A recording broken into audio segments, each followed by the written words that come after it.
হয় একটু পানি আসতে গেল বাপ। হ্যাঁ, বসো।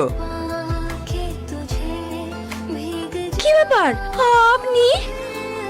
হ্যাঁ আমি দেখো আবারও বেহার মতো চলে আসলাম।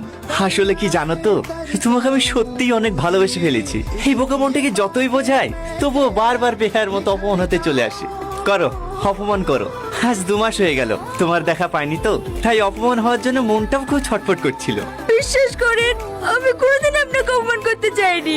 যাতে সুখের আসে আপনার মতো মানুষের ভালোবাসাকে আমি ফিরিয়ে দিয়েছি, আজ তারাই আমাকে অপমান দিয়ে বাড়ি থেকে বের করে দিয়েছে। এখন আমি হাজার চেষ্টা করলেও আর আপনার ভালোবাসা ফিরে পাবো না। আমি সব শুনেছি, সব শোনার পরেও তোমার জন্য আমার ভালোবাসায় এতটুকু কমেনি। কেন জানো? কারণ আমার বিশ্বাস, আমি আমার ভালোবাসার মানুষটাকে যতটুকু চিনি সে এরকম জঘন্য কাজ কখনো করতে পারে না।